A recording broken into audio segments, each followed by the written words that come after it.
আসসালামাইকুম। আজকে আমি দেশি মুরগি দিয়ে দেশি ডাটা দিয়ে রান্না করব।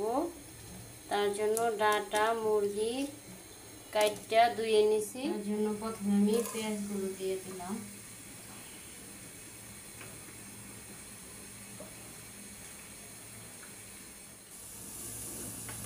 পেঁয়াজগুলো একটু লাল লাল হয়ে গেছে, একটু নরম হয়েছে। এখন আমি এর মধ্যে আদা রসুন বাটা দিব। এই যে দেখেন 2 চামচ আদা রসুন দিব মুরগির মাংসের জন্য। আর একটু দিয়ে দিই।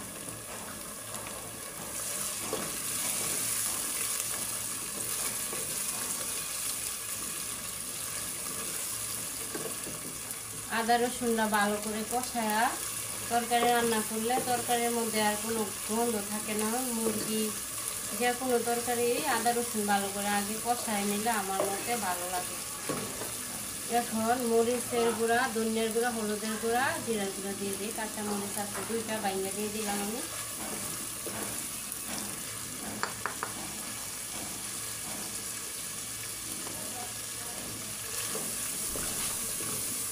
একটু তেলের সাথে ভালো করে মিশাই নিই।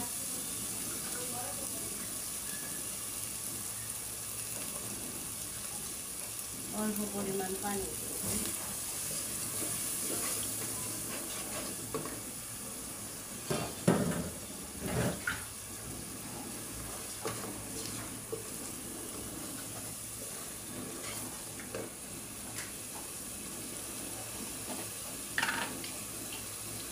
দারচিনির টুকরা দিয়ে দিলাম। আমি এলাচ দারচিনির গুঁড়া দিব, গুঁড়া ব্যবহার করি এই জন্য বেশি আস্তা মশলা দিই না। আস্তা মশলা দিলে বেশি দিলে তরকারির মধ্যে বাচ্চা কষ্ট হয়।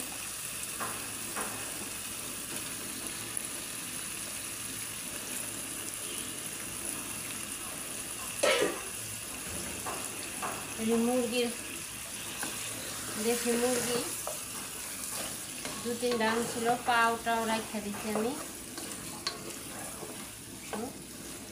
দেখেন একটু কষা নিয়ে আসলে আমি ডাটাগুলো দিব।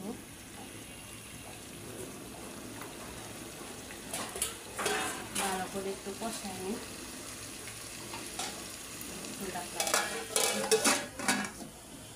হ্যাঁ, আমার মুরগিগুলো একটু কষানো হয়ে গেছে। এখন আমি ডাটাগুলো দিয়ে দিব। এই ডাটাগুলো আমার জামাই বাড়ি থেকে আনছে। আব্বু গেছিল বাড়িতে কাপাসিয়াতে। এই ডাটাগুলো আমার জামাই বাড়ির আমার বাসুরে লাগাইছে, ক্ষেত করছে।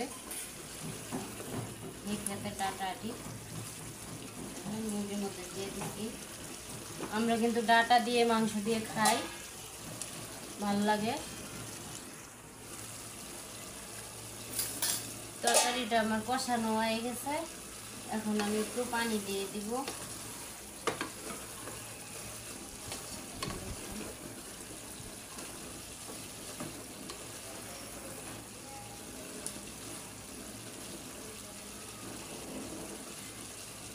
একটু পানি দিয়ে দিই।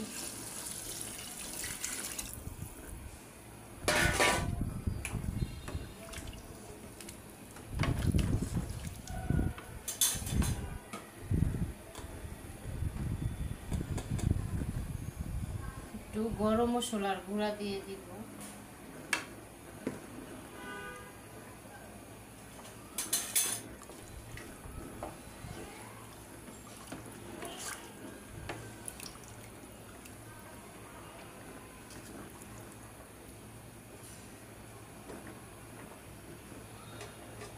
এখন ঢাকনা দিয়ে ঢাকা দিব।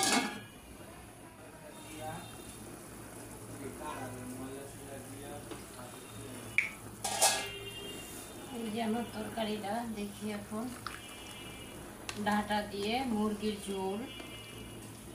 মুরগির মাংস দিয়ে ডাটার ঝোল রান্না করতেছি।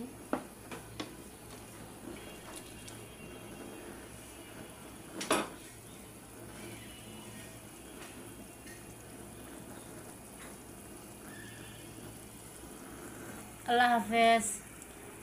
সবাই আমার জন্য দোয়া করবেন, আমি যেন একটু ভালো করে রান্না বান্না করতে পারি আর একটু সুস্থ থাকি। আমার জন্য একটু দোয়া করবেন আপনারা সবাই।